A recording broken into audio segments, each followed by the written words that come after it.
This is a thing. I own this thing. It is happening. Thanks, Loot Crate.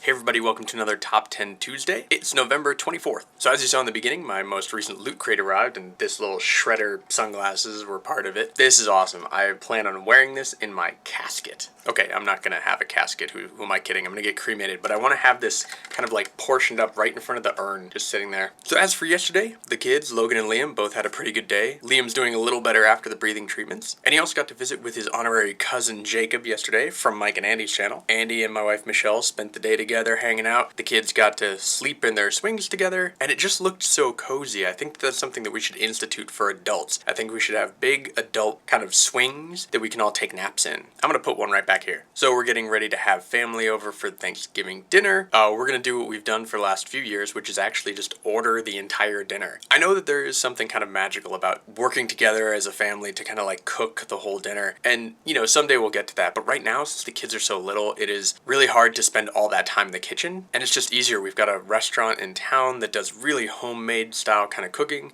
They've got a whole Thanksgiving meal that they put together. I think it's like $90 and you get like 7 or 8 different kind of courses and side dishes and stuff. The only downside for me is I don't eat a lot of vegetables, and I know that's my fault. I really should. But so the turkey, which is awesome and always is awesome, is like the only thing in it that I really like. But I'll be fine. I'll go get a couple of those Hawaiian bread rolls from the store, some cheesecake for dessert, and I'm done. That's enough for me. And what about you guys out there? Do you have special traditions for Thanksgiving dinner? Are you going to one of those Friendsgivings, you know, for all the people who either don't have family to go spend that time with or are too far away from that family? And honestly, I think that Friendsgiving is one of the most awesome traditions that has ever been created, and I applaud all those people who put in the work to organize that for their friends, because it's usually 1 or 2 of your friends in your circle that are hosting it every time. And I think that those people are awesome, and if I didn't already have family coming over to my house, I would do the exact same thing. Wow, that came out kind of egotistical. I didn't want to make it sound like I was awesome. That's not intended. But whatever it is you guys are doing, I hope it is fun, I hope it's full of food, and I hope it's fantastic. But beyond the actual meal of Thanksgiving, I'm also getting ready for kind of the few days off of work. I'm actually going to be kind of out of commission for a couple days. I will let you know about that a little bit later. Not today, but later in the week. And now moving on to this week's top 10 list. Top 10 comic book characters. Now, I grew up reading tons of comics. I actually was kind of in a small business of sorts, buying and selling comics out of the house. And we had this interesting deal between me and my mom, which was she would pay for all the comics. She bought me all my comic books up until I was going to college. And the deal was anything I sold, she got half of that. So anything I made profit off of, she got half that money. And it was fine because I enjoyed reading the comics, I enjoyed collecting them, I enjoyed the whole business aspect of it. Now between then and now, I have sold or given away most of my comics, but I'm starting to get that itch again to kind of slowly get back into it. We'll see. And this list is by no means exclusive of the only characters that I like, but these are the ones that always stuck out for me. Number 1, Wolverine. Now of course he's super popular now thanks to Hugh Jackman's portrayal of him on screen, but I was a big fan of him from the get-go. And actually, I had a copy of one of the comics that my dad had bought when he was collecting comics. Unfortunately, it was not kept very well. It was actually bound up in some twine with other comics, but it was the original appearance of Wolverine in the Incredible Hulk, that issue with him leaping over the rock. And it was in hacked up condition, and I was still able to sell it for like $95. I was like 13 at the time, so we're talking like 27 years ago. Number 2, Nightcrawler. There was always something cool about Nightcrawler, that he was kind of this demonic looking character, but he was also really fun-loving, and he was like this jester who always had this like heart of gold that he was trying to help, but he felt that stigma of being a mutant in the same way that Beast did, you know, because he was such a huge physical transformation. But I always enjoyed him, and I always wish I had that power. Number 3, Lobo. Lobo was just such a off the reservation kind of character, and so different from everything else that was going on in mainstream comic books, so it was just really fun to see and really interesting to kind of feel a whole new way of looking at just the artwork and the characters and the world that was being created. And he was kind of my first experience with like an anti-hero. Number 4, Psylocke. Now of course, getting into comics when I did, the age that I did, there was at least 2 reasons why I like Psylocke, and of course the number 1 was she was hot. It got worse. It got ridiculous on how much they were sexualizing these characters, but Psylocke, damn. But secondary to that, the psychic knife, one of the coolest weapons I think I've ever seen. Just the idea of like a blade of psychic energy coming out of your hand and then just popping it through somebody's skull. That just,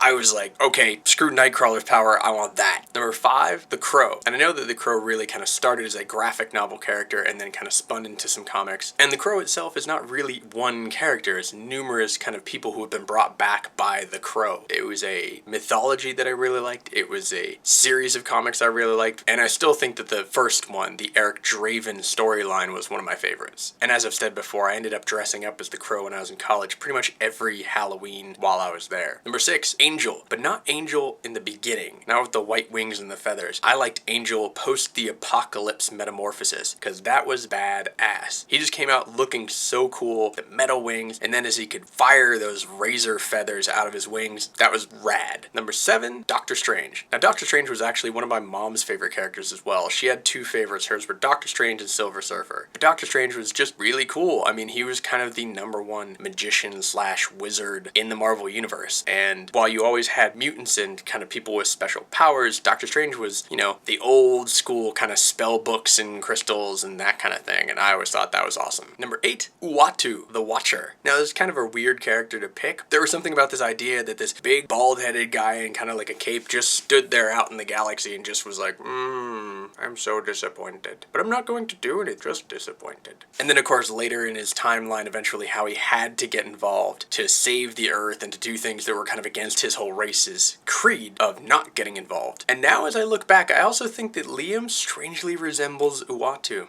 Maybe he's got quite a destiny in front of him. Number 9, Gambit. Now, I don't know who doesn't like Gambit. I mean, here's a gambling, foul-mouthed, horny as hell, Cajun dude in a trench coat. It was perfect. His introduction came at a perfect time for Marvel, and he was a perfect character to really join into that group, into the X-Men. And seeing him just taunt Rogue with like, I don't care if you're gonna kill me, let's just kiss, let's do this. It was a really fun love story to see played out. And lastly, Professor X. And again, kind of a mainstream character, not the most unique character to pick, but I always loved him because he was a guy who kind of sat on top of the pyramid. He was the one who had to see everything, all the chess pieces on the board. I think subtextually, I think it was a really great idea to have such a powerful mutant, a powerful character, also be in a wheelchair, because it could give kids that are in that sort of situation someone to look up to, someone to think like, okay, I know I don't have mutant powers, but look, that guy's a hero from his wheelchair. So those are my top 10 characters, and those are obviously just some of the many amazing characters in the Marvel, DC, or whatever comic book universe. So let me know what yours are down below. Hope you guys have an amazing Top 10 Tuesday. Stay tuned for tomorrow, and as always, be good to each other.